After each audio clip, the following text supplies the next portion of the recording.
何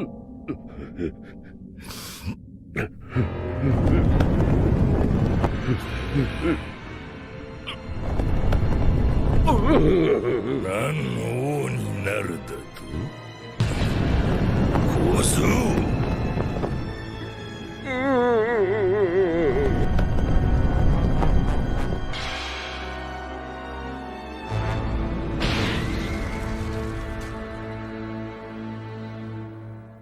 Est-ce que vous vous rendez compte de ce qu'on a lu? Est-ce que vous vous rendez compte de toutes les conséquences que ça a pour Onigashima, où décidément Eiichiro Oda nous l'affirme une bonne fois pour toutes, tout est imprévisible. Ce chapitre, c'est une véritable leçon d'école de la part d'Eiichiro Oda qui, après 23 ans, déconstruit tout ce qu'il a fait. On pensait avoir un combat avec Nami, on pensait avoir Zeus dans l'équipage, on pensait avoir Luffy qui régnait au-dessus du dôme.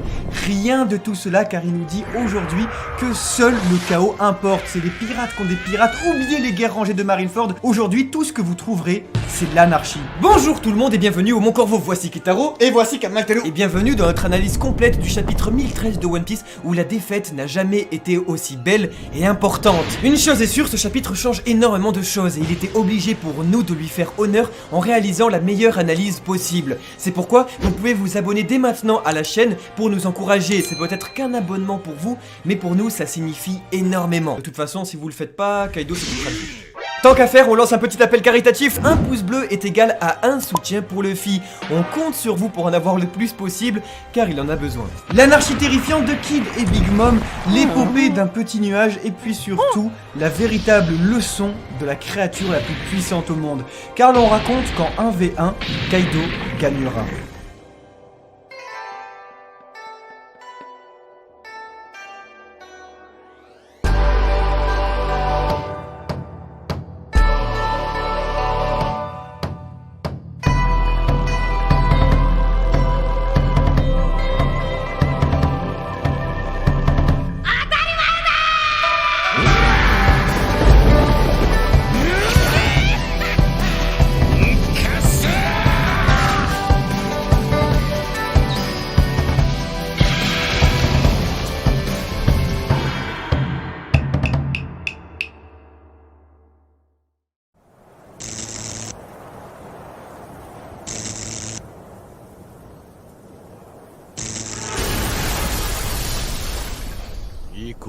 Kira.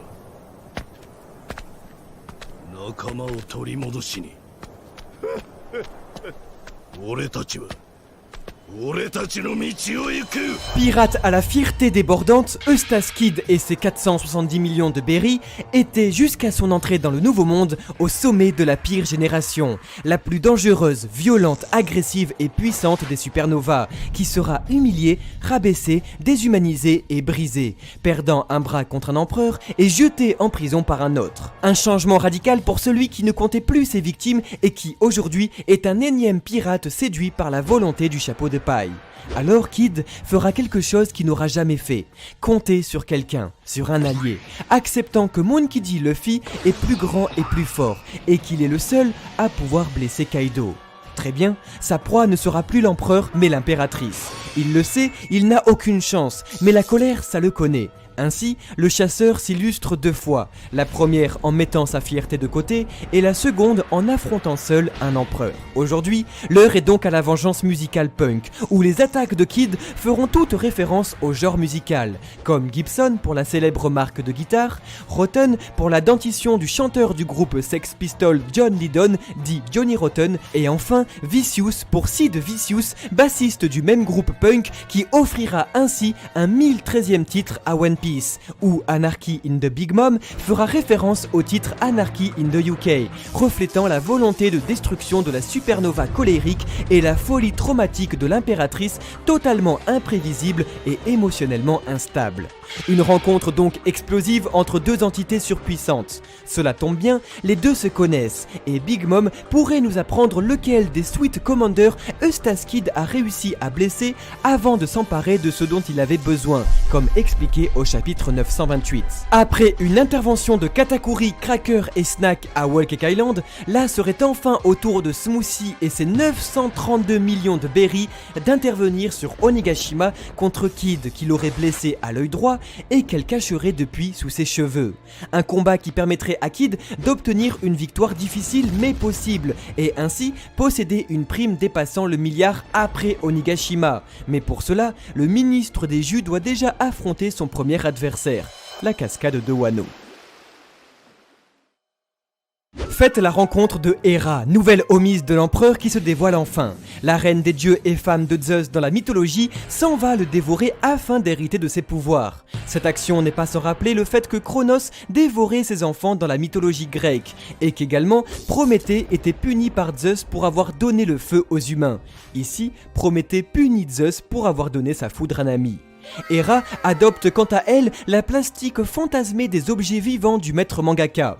En effet, voilà depuis plusieurs mois qu'Eiichiro Oda s'amuse à donner vie aux armes de ses personnages dans le coin des lecteurs. Et la déesse grecque ne semble pas déroger à la règle du faciès quelque peu caricatural. La coordination exemplaire des homises de Big Mom permet de créer une attaque surpuissante faisant de l'empereur ce monstre terrifiant qui peut vous frapper sans prévenir, répétant une formule d'écriture pourtant très récente que Page One n'a toujours pas oubliée. En effet, dans son 1013e chapitre, l'auteur illustre la terreur que provoquent les deux Yonko, et cela de manière très différente. Si il suffit de quelques cases pour donner à Kaido le charisme qui l'accompagne grâce à sa victoire après pourtant une suite de combats inimaginables, l'intégralité ou presque du chapitre se repose sur le caractère affolant de Charlotte Nilin. Les délires musicaux qui accompagnaient Big Mom sur son archipel l'ont suivi de près et donnent ici un énième titre à sa démence. Cette femme instable, remplie de syndromes post-traumatiques liés à l'enfance, continue ses contradictions multiples et un constat se dégage. Big Mom est folle et son comportement lunatique fait d'elle un danger incommensurable pour son environnement, allié comme ennemi. Mama! Wedding cake wa aru zo! Cake ni wa yobi ga attan da, mama! 嘘をついたらお前の寿命で償えよ。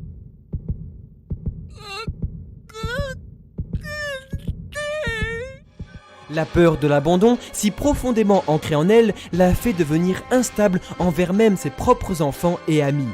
Ainsi, Charlotte Lola est devenue son ennemie le jour où elle a décidé de s'éloigner de son joug, comme la jeune Otama est devenue son ennemie en tentant de fuir avec les Mugiwara.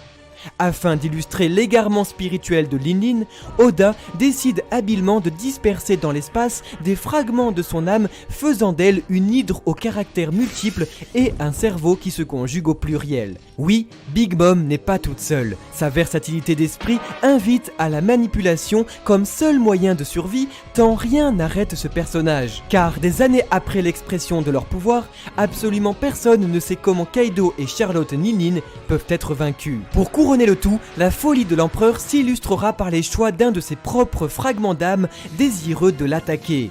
Voilà une atteinte à sa propre personne que Zeus livrera comme chant du cygne voué à l'échec. Combat de Nami contre Ulti complètement annulé en un seul coup, page de fin absolument bouleversante et rédemption de Zeus entièrement ratée, le 1013e chapitre de One Piece est construit sur la subversivité et le détournement de code. Contrairement à Marineford, Onigashima est une guerre de pirates et le chaos remplace les batailles rangées.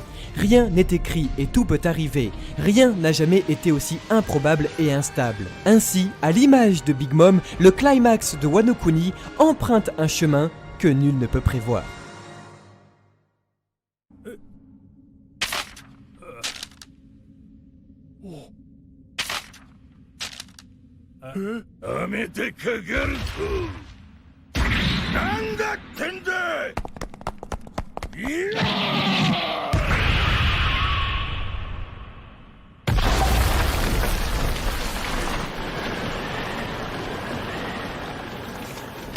Les forts sont voués à survivre, alors que les faibles sont voués à mourir.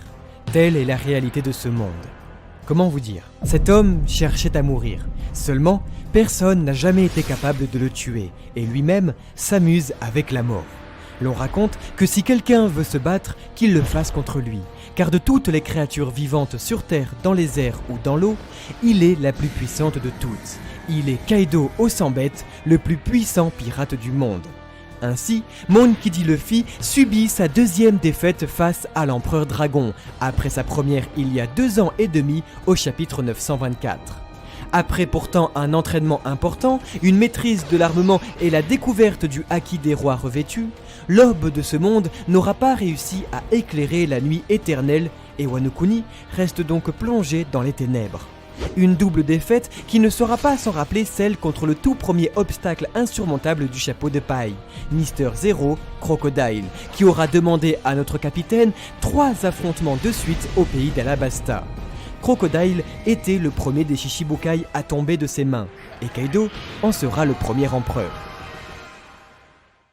Un schéma narratif que l'auteur n'aura pas oublié et qu'il répétera 20 ans plus tard. En effet, que ce soit à Kuri au chapitre 923 ou à Alubarna au chapitre 178, le capitaine se sépare de son équipage et vise directement la tête du roi pour subir une cuisante défaite.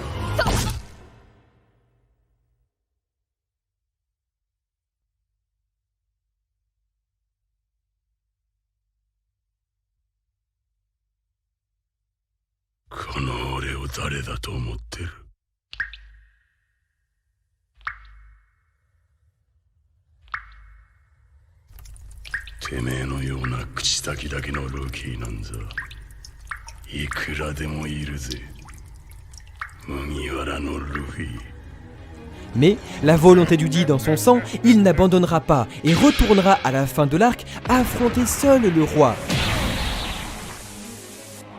réussissant cette fois à l'atteindre et le blesser pour la première fois chez lui, que ce soit à Alabasta au chapitre 200 ou Onigashima au chapitre 1000.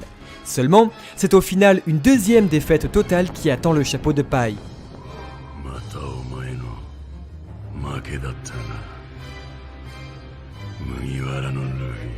Qui retournera une troisième et ultime fois devant le roi pour cette fois-ci le surpasser.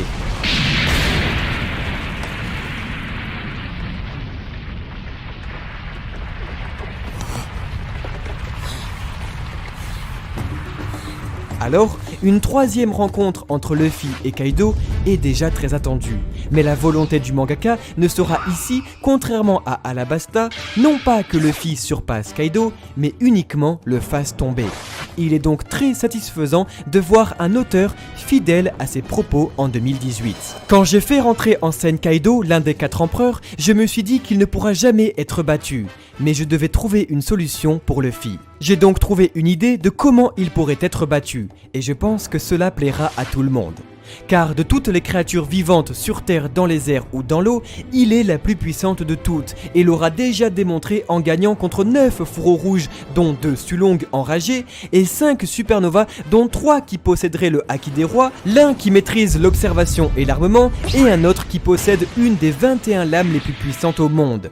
Kaido, véritable Thanos du shonen, est toujours debout, faisant de lui le personnage le plus endurant et puissant jamais dessiné en 23 ans de récit. Seulement, aussi invincible puisse-t-il être, c'est dans sa magnifique complexité qu'il regrette sa victoire.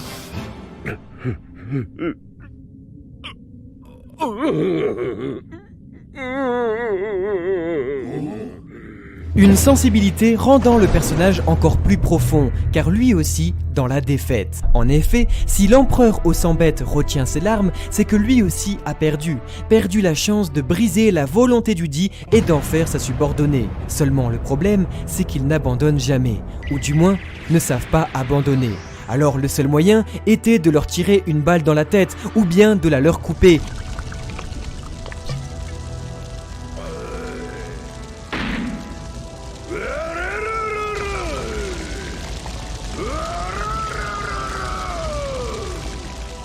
Par la même occasion, Eiichiro Oda créera une magnifique adresse au lecteur car si il ne lui coupe pas la tête, tout le monde continuera de croire en sa victoire. Ainsi, comme il y a 20 ans, c'est dans sa magnifique complexité d'antagoniste que Kaido porte de nouvelles cicatrices et, pourtant grand vainqueur, a de nouveau perdu. Car comme il y a 38 ans sur God Valley, Kaido, évoluant sans cesse dans un monde de violence auquel il aspire, a, pour gagner, besoin de perdre. どれだけ無様に生きようが見事な死に様とお前は語り継がれる La mort est l'aboutissement des hommes. Les paroles de l'empereur au chapitre 972 et 994 résonnent aujourd'hui plus que jamais, ce dernier jalousant le trio légendaire. くそ頭痛い死ねねえもんだなまた生きちまったうまくやったよ白ひげのじじいはワンピースをよ À leur décès, le premier annonçait le One Piece, le second disparaissait comme un martyr et héros national, et le troisième debout après un grand discours. 実在する L'auteur créant le fossé entre l'humain et l'animal, entre l'homme le plus fort du monde et sa famille, et la créature la plus forte du monde et sa meute, dont les valeurs humaines semblent lui échapper. Comme marginalisé, trahi, apeuré, Kaido, total contraire d'Edward Newgate, est la plus forte créature, mais le plus faible des humains. Expliquant son total respect envers l'abnégation du samouraï, la détermination du roi et l'empathie de l'homme. Rejetant comme son capitaine avant lui ses vertus qu'il ne peut embrasser et qu'il percevra comme des faiblesses. Jaloux de ses volontés qui auront changé le monde jusqu'à sa propre fille, Kaido, lui, n'a aucun héritage légendaire à léguer, cherchant depuis le chapitre 795 un moyen de les imiter, en citant déjà à l'époque Barbe Blanche. Parce qu'on peut rater sa vie mais pas sa mort, la rédemption de Kaido se trouvera donc dans sa défaite. Ainsi, comme Goldie Roger, Oden Kuzuki et Edward Newgate, Kaido, ancien camarade de Rox d'Ishebek, avant de mourir et pour rentrer à son tour dans la légende, pourrait nous offrir le tout dernier indice sur le One Piece.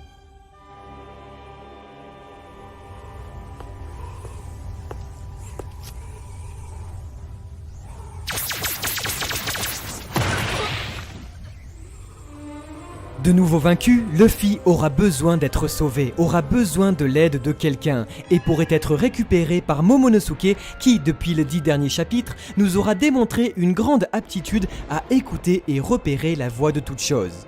Alors, comme en 2012 sur Punk Hazard, le jeune prince pourrait enfin se transformer en dragon comme il l'a démontré au chapitre 1007. Cette fois-ci, non pas inconsciemment, mais totalement sûr de lui.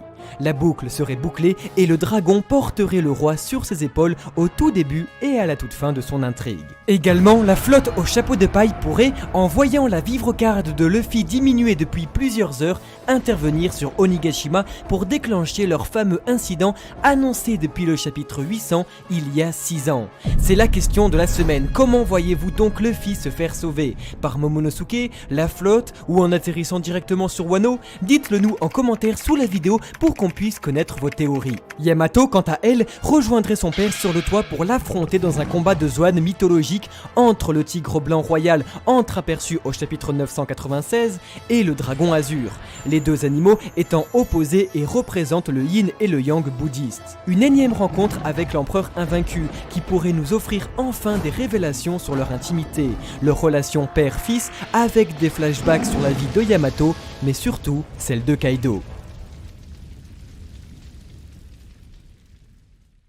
この能力の最上の技は人に永遠の命を与える不老手術だがそれをやれば能力者当人は命を失う Bien que très endurant, l'état physique de Luffy semble proche de celui de Marineford, où totalement impuissant, Luffy avait besoin des hormones d'Ivankov pour être dopé. Alors, l'unique supernova à ne pas avoir brillé et trouvé de combat aurait son rôle à jouer, et Trafalgar dit Waterloo peut encore sauver le monde, peut offrir sa vie pour celle qui juge plus importante que la sienne, grâce à l'opération de jouvence. Après tout, il est celui qui, sous la neige, lui a demandé de faire tomber le dragon.